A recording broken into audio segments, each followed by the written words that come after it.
Hello everyone, state PCS सब में आप सभी का स्वागत है। हम सॉल्व कर रहे हैं आर 2023 परीक्षा के लिए हिंदी टेस्ट सीरीज। और इस टेस्ट सीरीज की विशेषता यह है कि यह जो आर के पहले एग्ज़ाम हुए हैं उसमें जो हिंदी आई हुई है उससे, और साथ ही साथ पीसीएस सीसेट में जो 6 टॉपिक हैं उनसे जो संबंधित प्रश्न आए हैं उनको भी यहाँ पे लिया गया है। तो ये टेस्ट सीरीज आपके एग्ज़ाम के लिए बहुत ही हेल्पफुल होने वाली है। तो चलिए स्टार्ट करते हैं आज की ये टेस्ट सीरीज। और स्टार्ट करने से पहले एक रिक्वेस्ट है कि प्लीज़ आप लोग वीडियो को लाइक और शेयर ज़रूर करें और चैनल को प्लीज़ सब्सक्राइब कर लीजिए। चलिए स्टार्ट करते हैं, ज़्यादा टाइम वेस्ट नहीं करना है क्योंकि अब आपके पास 65 दिन शेष है। इसी में आपको जीएस से लेके हिंदी तक सब कुछ पढ़ना है और सब बहुत ऑर्गेनाइज वे में करिए क्योंकि कंपटीशन बहुत हाई है इस एग्ज़ाम में। इसको ध्यान में रख के पढ़ाई को हार्ड वर्क करना स्टार्ट कर दीजिए। अब चलिए स्टार्ट करते हैं। जिसका निवारण अत्यंत कष्ट से किया जा सके के लिए एक शब्द है। इसके लिए एक शब्द होगा ऑप्शन सी, दुर्निवारण। नेक्स्ट प्रश्न है प्रश्न संख्या 2, जो पान करने योग्य नहीं है के लिए एक शब्द है।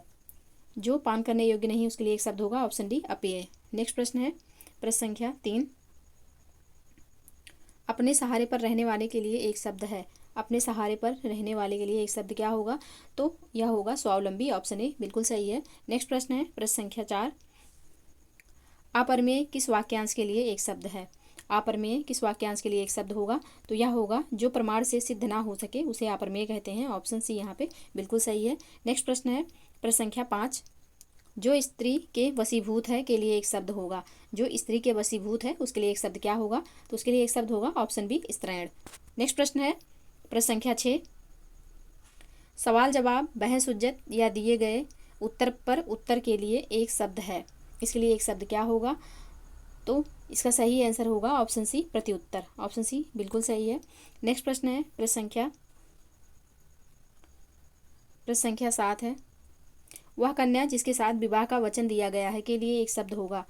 तो उसके लिए जिस कन्या का विवाह करने के लिए वचन दिया गया है उसके लिए एक शब्द होगा वाग्दत्ता, ऑप्शन ए बिल्कुल सही है। नेक्स्ट प्रश्न है प्रश्न संख्या 8, जिसे किसी वस्तु की स्पृहा ना हो, स्पृहा मतलब इच्छा ना हो, उसके लिए एक शब्द क्या होगा? तो उसके लिए एक शब्द होगा ऑप्शन ए, निस्पृह। जिसे किसी वस्तु की स्पृहा या इच्छा ना हो उसके लिए होगा निस्पृह। नेक्स्ट प्रश्न है प्रश्न संख्या 9, जिसे किसी से लगाव ना हो, जिसे किसी से भी लगाव ना हो उसके लिए एक शब्द क्या होगा? तो निर्लिप्त होगा, ऑप्शन सी बिल्कुल सही होगा। नेक्स्ट प्रश्न है प्रश्न संख्या 10, जो समाचार भेजता हो के लिए एक शब्द है। जो समाचार भेजता है उसके लिए शब्द होता है संवाददाता, ऑप्शन ए बिल्कुल सही है। नेक्स्ट प्रश्न है प्रश्न संख्या 11, प्रण का तद्भव शब्द है। प्रण का तद्भव शब्द क्या है? तो ऑप्शन ए, पत्र हो जाएगा। नेक्स्ट प्रश्न है प्रश्न संख्या 12, अंगीठी का तत्सम है। अंगीठी का तत्सम क्या है? तो अंगीठी का जो तत्सम होगा वह होगा ऑप्शन सी, अग्निष्ठिका। नेक्स्ट प्रश्न है प्रश्न संख्या 13, निम्नलिखित में से कौन सा तद्भव शब्द है? कौन सा इसमें से तद्भव शब्द है? तो दिवाकर, दिनकर और प्रभाकर ये तीनों तत्सम है, ऑप्शन बी, सूरज जो है यह तद्भव शब्द है, इसका तत्सम होता है सूर्य, तो ऑप्शन बी बिल्कुल सही आंसर हो जाएगा। नेक्स्ट प्रश्न है प्रश्न संख्या 14, इनमें से तद्भव है, इनमें से तद्भव कौन सा है? तो ऑप्शन बी, बंदर जो है यह तद्भव है, इसका तत्सम होता है वानर, तो बंदर यहाँ पे तद्भव है, तो ऑप्शन बी बिल्कुल सही हो जाएगा। नेक्स्ट प्रश्न है प्रश्न संख्या 15, गधा का तत्सम रूप है। गधा का तत्सम रूप क्या है? तो इसका तत्सम रूप होगा गर्दभ, ऑप्शन सी बिल्कुल सही है। नेक्स्ट प्रश्न है प्रश्न संख्या 16, निम्नलिखित शब्दों में से कौन सा तत्सम है? इसमें से कौन सा तत्सम है? तो इसका सही आंसर होगा ऑप्शन डी, क्षत्रिय जो है यहाँ पे तत्सम है। नेक्स्ट प्रश्न है प्रश्न संख्या 17, इनमें से कौन सा शब्द तत्सम नहीं है? कौन सा इसमें से तत्सम नहीं है ये पूछा गया है। तो इसमें से जो तत्सम नहीं है वह है सफ़ेद। सफ़ेद का तत्सम होगा श्वेत, ऑप्शन सी यहाँ पे बिल्कुल सही आंसर है। नेक्स्ट प्रश्न है प्रश्न संख्या 18, निम्नलिखित शब्दों में से कौन तत्सम है? कौन इसमें से तत्सम है? तो कुक्कुर जो है यह तत्सम है और कुत्ता जो होता है यह तद्भव होता है, तो ऑप्शन ए बिल्कुल सही हो जाएगा प्रश्न संख्या 18 का आंसर। नेक्स्ट प्रश्न, प्रश्न संख्या 19, घोटक का तद्भव रूप क्या है? घोटक का तद्भव रूप होता है ऑप्शन बी घोड़ा, और है अश्व और तुरंग, ये तीनों घोड़ा के पर्यायवाची शब्द हैं, तो ऑप्शन बी यहाँ पे बिल्कुल सही हो जाएगा। घोटक का तद्भव रूप होता है घोड़ा। नेक्स्ट प्रश्न है प्रश्न संख्या 20, निम्नलिखित शब्दों में से तत्सम शब्द को पहचानिए। इसमें से तत्सम शब्द कौन सा है? तो ऑप्शन बी कुक्कुर जो है या तत्सम शब्द है, बाकी कोयल और लाख और भीतर तीनों तद्भव शब्द हैं, तो ऑप्शन बी कुक्कुर ये तत्सम शब्द है। ऑप्शन बी सही आंसर हो जाएगा। नेक्स्ट प्रश्न है प्रश्न संख्या 21, उन्मीलन का विलोम शब्द है। उन्मीलन का विलोम शब्द क्या है? तो इसका विलोम शब्द होगा निमीलन। ऑप्शन डी बिल्कुल सही आंसर हो जाएगा। नेक्स्ट प्रश्न है प्रश्न संख्या 22, अधिकृत शब्द का विलोम है। अधिकृत का विलोम क्या होगा? तो इसका सही विलोम होगा अनअधिकृत। ऑप्शन बी बिल्कुल सही है। आप लोग बर्तनी भी ध्यान रखिएगा कि अनाधिकृत नहीं होता है, ये गलत रूप में लिखा हुआ है, अनअधिकृत शुद्ध बर्तनी है, तो ऑप्शन बी यहाँ पे बिल्कुल शुद्ध हो जाएगा। अधिकृत का विलोम अनअधिकृत होता है। नेक्स्ट प्रश्न है प्रश्न संख्या 23, धनी का विलोम शब्द है। धनी का विलोम शब्द क्या होगा? तो धनी का विलोम होगा निर्धन। ऑप्शन डी बिल्कुल सही है। नेक्स्ट प्रश्न है प्रश्न संख्या 24, उद्यम का विलोम शब्द है। उद्यम का विलोम शब्द क्या होगा? तो उद्यम का विलोम जो होगा वह होगा आलस्य। ऑप्शन ए बिल्कुल सही है, आलस्य होगा। नेक्स्ट प्रश्न है प्रश्न संख्या 25, विपरीत अर्थ का बोध कराने वाले शब्द को कहते हैं। तो इसे क्या कहते हैं? तो इसे कहते हैं ऑप्शन बी विलोम शब्द। नेक्स्ट प्रश्न है प्रश्न संख्या 26, अनाहूत शब्द का विलोम है। अनाहूत, अनाहूत मतलब जिसको ना बुलाया गया हो, और इसका विलोम क्या होगा? तो इसका विलोम होगा ऑप्शन डी आहूत, मतलब जिसे बुलाया गया हो। ऑप्शन डी इसका सही आंसर होगा। नेक्स्ट प्रश्न है प्रश्न संख्या 27, आवर्तक शब्द का विलोम है। आवर्तक शब्द का विलोम क्या है? तो आवर्तक शब्द का विलोम होगा अनावर्तक। ऑप्शन ए बिल्कुल सही है। नेक्स्ट प्रश्न है प्रश्न संख्या 28, ऋजु शब्द का विलोम है। ऋजु मतलब सीधा, उसका विलोम क्या होगा? तो ऋजु का विलोम होगा ऑप्शन ए वक्र। नेक्स्ट प्रश्न है प्रश्न संख्या 29, ग्राह्य शब्द का विलोम नहीं है। ग्राह्य शब्द का विलोम कौन सा नहीं है? तो अग्राह्य और त्याज्य दोनों ग्राह्य के विलोम है। सधवा जो है यह ग्राह्य का विलोम नहीं है। यह वह स्त्री जिसका पति जीवित हो उसके लिए एक शब्द है सधवा। तो यहाँ पे पूछा गया है कि ग्राह्य शब्द का विलोम नहीं है, तो ऑप्शन डी हो जाएगा सधवा नहीं है। नेक्स्ट प्रश्न है प्रश्न संख्या 30, उन्मुख शब्द का विलोम है। उन्मुख शब्द का विलोम क्या है? तो उन्मुख शब्द का विलोम होगा ऑप्शन बी विमुख। नेक्स्ट प्रश्न है प्रश्न संख्या 31, बगीचा का पर्यायवाची शब्द है। प्रश्न संख्या 31 से 40 तक आप लोगों को पर्यायवाची से संबंधित प्रश्न मिलेंगे। तो बगीचा का पर्यायवाची शब्द है, तो बगीचा का पर्यायवाची होगा आराम। ऑप्शन ए बिल्कुल सही है। नेक्स्ट प्रश्न है प्रश्न संख्या 32, इनमें से तुरंग शब्द का पर्याय है। तुरंग शब्द का पर्याय कौन सा है? तो तुरंग शब्द का पर्याय होगा ऑप्शन ए बाजी। तुरंग और बाजी दोनों घोड़ा के पर्यायवाची शब्द हैं। नेक्स्ट प्रश्न है, तो यहाँ पे ऑप्शन ए बिल्कुल सही है। नेक्स्ट प्रश्न है प्रश्न संख्या 33, बिडौजा पर्यायवाची शब्द है। बिडौजा किसका पर्यायवाची शब्द है? तो यह पर्यायवाची है इंद्र का। ऑप्शन बी बिल्कुल सही हो जाएगा। नेक्स्ट प्रश्न है प्रश्न संख्या 34, मार शब्द पर्यायवाची है। मार शब्द किसका पर्यायवाची है? तो मार शब्द अनंग यानी कि कामदेव का पर्यायवाची है। ऑप्शन डी, अनंग और मार दोनों कामदेव के पर्यायवाची हैं। ऑप्शन डी बिल्कुल सही हो जाएगा। नेक्स्ट प्रश्न है प्रश्न संख्या 35, आँख का पर्यायवाची है। आँख का पर्यायवाची है, तो इसमें ऑप्शन ए चश्म जो है यह आँख का पर्यायवाची है। नेक्स्ट प्रश्न है प्रश्न संख्या 36, जल का पर्यायवाची नहीं है। कौन सा इसमें से जल का पर्यायवाची नहीं है? तो अम्भ जो है यह जल का पर्यायवाची नहीं है। ऑप्शन बी बिल्कुल सही हो जाएगा। नेक्स्ट प्रश्न है प्रश्न संख्या 37, महाश्वेता किसका पर्यायवाची है। महाश्वेता किसका पर्यायवाची है। तो महाश्वेता जो है ऑप्शन बी लक्ष्मी जी का पर्यायवाची है महाश्वेता। ऑप्शन बी यहाँ पे बिल्कुल सही हो जाएगा।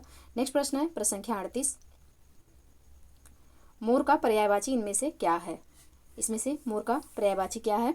तो कलापी जो है यह मोर का पर्यायवाची है। ऑप्शन ए बिल्कुल सही है। नेक्स्ट प्रश्न है प्रश्न संख्या 39, पाहन शब्द का पर्यायवाची है। पाहन शब्द का पर्यायवाची क्या है। तो इसका पर्यायवाची होगा ऑप्शन सी पत्थर। नेक्स्ट प्रश्न है प्रश्न संख्या 40। समुद्र का पर्यायवाची शब्द नहीं है। कौन सा समुद्र का पर्यायवाची नहीं है? तो ऑप्शन ए निर्धर जो है यह समुद्र का पर्यायवाची नहीं है। नेक्स्ट प्रश्न है प्रश्न संख्या 41। अब 41 से 50 तक आप लोगों को वाक्य शुद्धि और वर्तनी शुद्धि से संबंधित प्रश्न मिलेंगे। नीचे लिखे वाक्यों में से कौन सा वाक्य सर्वाधिक सही है? कौन सा वाक्य इसमें से सही है ये पूछा गया है। तो यद्यपि ऑप्शन डी जो है यहाँ पे ये बिल्कुल सही है। यद्यपि तुम अजनबी हो तथापि मैं तुम्हें अपना मानता हूँ, ऑप्शन डी यहाँ पे सही है। नेक्स्ट प्रश्न है प्रश्न संख्या 42। निम्नलिखित वाक्यों में से शुद्ध रूप चुनिए। कौन सा इसमें शुद्ध है ये कहा गया है। तो हमारे यहाँ तरुण युवकों का शिक्षा का अच्छा प्रबंध है, ये गलत है। हमारे यहाँ तरुण युवकों का शिक्षा का अच्छा प्रबंध है। हमारे यहाँ नवयुवकों की शिक्षा की अच्छा प्रबंध है, या हमारे यहाँ नवयुवकों की शिक्षा का अच्छा प्रबंध है। तो ऑप्शन डी यहाँ पे बिल्कुल सही हो जाएगा। शुद्ध रूप में ऑप्शन डी लिखा गया है। नेक्स्ट प्रश्न है प्रश्न संख्या 43। निम्नलिखित में से कौन सा वाक्य शुद्ध है? इनमें से कौन सा वाक्य शुद्ध है ये पूछा गया है। तो प्रत्यक्ष को प्रमाण की आवश्यकता नहीं होती, ये वाक्य बिल्कुल शुद्ध लिखा हुआ है। ऑप्शन सी यहाँ पे सही आंसर हो जाएगा। नेक्स्ट प्रश्न है प्रश्न संख्या 44। निम्नलिखित में से कौन सा वाक्य शुद्ध है? इनमें से कौन सा वाक्य शुद्ध है? तो पिताजी बाजार से सब्जी लाएं, ऑप्शन सी यहाँ पे बिल्कुल शुद्ध वाक्य है। नेक्स्ट प्रश्न है प्रश्न संख्या 45। कौन सा वाक्य शुद्ध लिखा गया है? कौन सा वाक्य इसमें से शुद्ध लिखा गया है ये पूछ रहा है। तो क्या तुम दिल्ली जा रहे हो, यह वाक्य बिल्कुल शुद्ध लिखा गया है। ऑप्शन बी यहाँ सही आंसर हो जाएगा। नेक्स्ट प्रश्न है प्रश्न संख्या 46। मैं आपकी श्रद्धा करता हूँ, शुद्ध वाक्य चुनिए। मैं आपकी श्रद्धा करता हूँ, उसका शुद्ध रूप क्या होगा? तो इसका शुद्ध रूप होगा मैं आप पर श्रद्धा रखता हूँ, ऑप्शन सी बिल्कुल सही होगा। नेक्स्ट प्रश्न है प्रश्न संख्या 47। निम्नलिखित में से कौन वाक्य शुद्ध है? कौन सा वाक्य इसमें से शुद्ध है? तो बंदूक एक बहुत ही उपयोगी अस्त्र है, यह वाक्य बिल्कुल शुद्ध है। नेक्स्ट प्रश्न है प्रश्न संख्या 48। नीचे एक ही शब्द की 4 वर्तनी दी गई हैं, सही का चयन कीजिए। तो इसमें जो सही है वह होगा ऑप्शन डी 36, बिल्कुल शुद्ध रूप में लिखा हुआ है। नेक्स्ट प्रश्न है प्रश्न संख्या 49। एक ही शब्द की वर्तनी 4 तरह से लिखी गई है, सही का चयन कीजिए। तो इसमें पूछा गया है कौन सा सही लिखा गया है। तो इसका सही आंसर है ऑप्शन बी, ऊपर लिखित जो है यह बिल्कुल शुद्ध रूप में लिखा गया है। नेक्स्ट प्रश्न है प्रश्न संख्या 50। निम्नलिखित में से शुद्ध शब्द है, इसमें कौन सा शुद्ध है? तो कुमुदिनी जो है ऑप्शन डी बिल्कुल शुद्ध रूप में लिखा गया है। ऑप्शन बी जो है कुमुदनी यह शुद्ध रूप में लिखा गया है, बाकी तीनों ऑप्शन गलत हैं। नेक्स्ट प्रश्न है प्रश्न संख्या 51। अब 51 से 60 तक विशेषण विशेष से संबंधित प्रश्न है। प्राचीन शब्द विशेषण के किस प्रकार में आता है? प्राचीन विशेषण के किस प्रकार में आता है? तो यह गुणवाचक विशेषण हो जाएगा, ऑप्शन डी बिल्कुल सही है। नेक्स्ट प्रश्न है प्रश्न संख्या 52। अभ्यास का विशेषण रूप है। अभ्यास का विशेषण क्या होगा? तो अभ्यासी होगा अभ्यास का विशेषण, ऑप्शन सी बिल्कुल सही है। नेक्स्ट प्रश्न है प्रश्न संख्या 53। भौम का विशेष रूप होगा। भौम का विशेष रूप क्या होगा? तो भौम का विशेष रूप होगा ऑप्शन ए भौमिक। नेक्स्ट प्रश्न है प्रश्न संख्या 54। यह दृश्य बहुत सुंदर है, में बहुत सुंदर में कौन सा विशेषण है? तो बहुत सुंदर में जो विशेषण है वह है ऑप्शन डी प्रविशेषण, यानी कि सुंदर अपने आप में विशेषण है, इसके आगे बहुत लग गया तो ये प्रविशेषण हो गया। मतलब जो शब्द विशेषण की भी विशेषता बताए उसे प्रविशेषण कहते हैं, तो ये प्रविशेषण है, ऑप्शन डी यहाँ पे बिल्कुल सही आंसर है। नेक्स्ट प्रश्न है प्रश्न संख्या 55। दंगों में बहुत लोग घायल हुए, इस वाक्य में कौन सा विशेषण निहित है? दंगों में बहुत लोग घायल हुए, इस वाक्य में कौन सा विशेषण है? तो इसमें संख्यावाचक विशेषण हो जाएगा, ऑप्शन ए बिल्कुल सही है। नेक्स्ट प्रश्न है प्रश्न संख्या 56।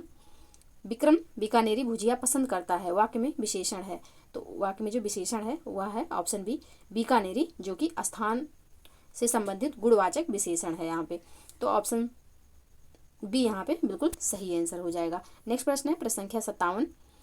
इस घर में 15 लोग रहते हैं, इस वाक्य में कौन सा विशेषण है? इस घर में 15 लोग रहते हैं, इस वाक्य में कौन सा विशेषण है, तो इसमें संख्यावाचक विशेषण है। ऑप्शन डी बिल्कुल सही आंसर है। नेक्स्ट प्रश्न है प्रश्न संख्या 58, 250 रुपये में कौन सा विशेषण निहित है।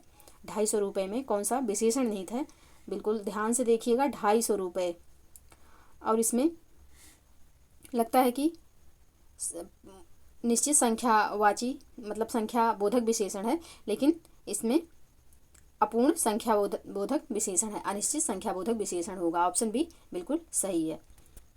नेक्स्ट प्रश्न है प्रश्न संख्या 59, विशेष के पहले लगने वाले विशेषण काला सफ़ेद अच्छी को कौन सा विशेषण कहते हैं।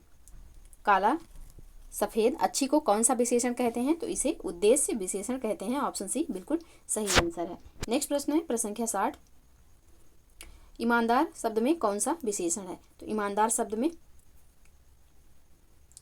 आप लोग ये प्रश्न का आंसर जो है कमेंट सेक्शन में बताइएगा कि ईमानदार शब्द का विशेषण क्या होगा। ईमानदार का विशेषण आपको बताना है। तो ये रहे 60 प्रश्न, और ये लास्ट का प्रश्न हम आपके लिए छोड़ रहे हैं। कमेंट सेक्शन में ज़रूर बताइएगा कि आपके अकॉर्डिंग इसका आंसर क्या होगा।